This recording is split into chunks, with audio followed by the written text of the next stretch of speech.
مریم گوہر سیالکوٹ، آپ سے عرض یہ تھی کہ ہم جس معاشرے میں رہتے ہیں یہاں پہ پاس کے رشتوں میں لوگ جیسے ساس، شوہر یا بہن بھائی بھی پہلے تو غلط بات کرتے ہیں، اور اگر نہ مانو تو بولتے ہیں اللہ اپنے حقوق معاف کر دے گا لیکن حقوق العباد معاف نہیں کرے گا۔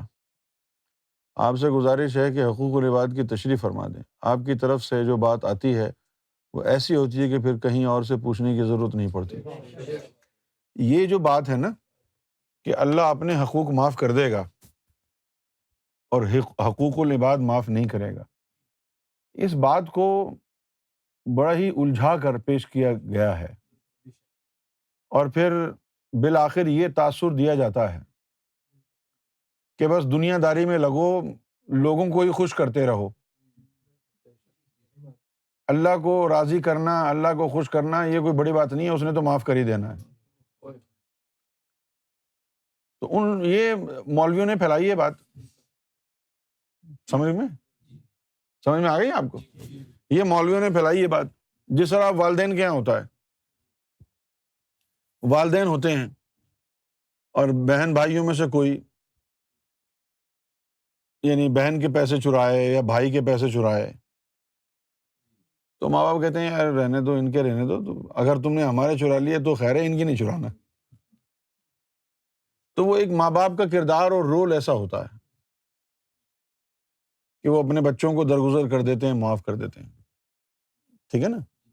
اسی طریقے سے اللہ کے حقوق ہیں آپ کے اوپر، اور انسانوں کے بھی حقوق ہیں آپ کے اوپر، سمجھ گئے؟ لیکن اب اللہ کا حق یہ ہے تم پر کہ تم نماز پڑھو، کیا اللہ نماز معاف کر دے گا آپ کو؟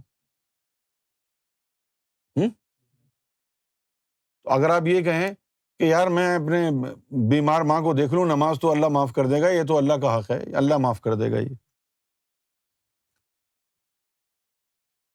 نماز معاف نہیں کرے گا نا۔ روزہ چھوڑ دوں میں، میری بیوی منع کر رہی ہے، معاف کر دے گا اللہ؟ اللہ سے تعلق، اللہ کا حکم ہے کہ ایمان والے بنو، نہیں یار وہ اگر میں ایمان کے چکر میں پڑ گیا تو بچوں کی پڑھائی میں حرج ہوگا۔ اگر اسی بات پر عمل کریں تو ساری دنیا جو ہے وہ اللہ کو چھوڑ کے بھول کے صرف ایک دوسرے کو خوش کرنے میں لگ جائے۔ سورہ مزمل میں آیا ہے وَاذْكَرِ اسْمَ رَبِّكَ وَتَبَتَّلْ إِلَيْهِ تَبْتِيلًا، اپنے رب کے اسم میں ایسا گم ہو کہ سب سے رشتے ناطے توڑ دے اور صرف اسی کی طرف لگ جا، اسی کی طرف۔ اب یہ جو بات ہے کہ حقوق العباد اللہ معاف نہیں کرے گا، ظاہر ہے اللہ حقوق العباد نہیں معاف کرے گا، آپ لوگوں سے زیادتی کیوں کریں گے؟ نہ کریں آپ زیادتی۔ رہ گئی بات کہ حقوق العباد جو ہے وہ زیادہ اہم ہے یا اللہ کی ذات زیادہ اہم ہے؟ تو آپ اگر فرض کیا حقوق العباد کو چھوڑ دیتے ہیں، حقوق اللہ کو چھوڑ دیتے ہیں اور صرف آپ حقوق العباد میں لگ جاتے ہیں، قبر میں جا کے 360 سوالوں کے جواب کون دے گا؟ جن کے حقوق ادا کرتے رہے ساری زندگی آپ، وہ دیں گے؟ ہم؟ یہ آپ کو اس لیے سمجھایا جاتا ہے حقوق العباد کہ آپ کسی کے ساتھ زیادتی نہ کریں،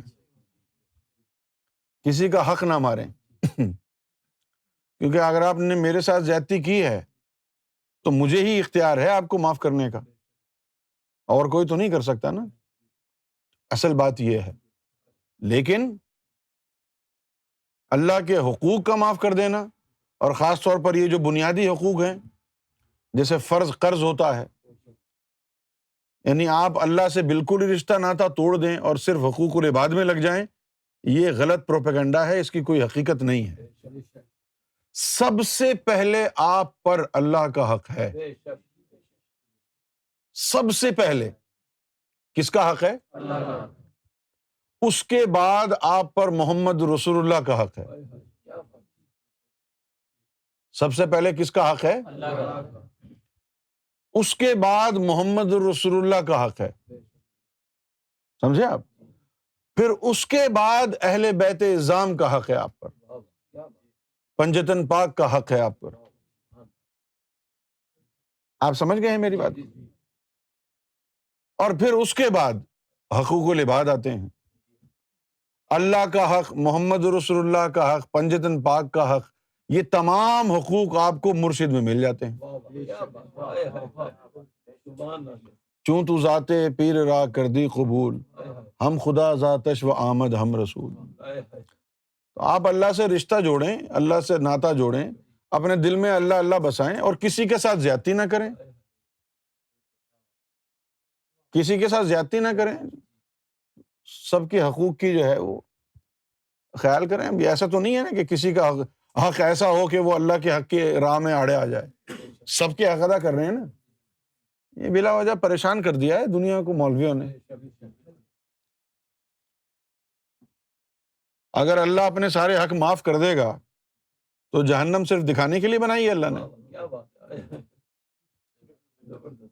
اگر اللہ اپنے حق معاف کر دے گا تمہیں تو جہنم کس کے لیے بنائی ہے؟ اللہ اپنے حق تو معاف نہیں کرے گا۔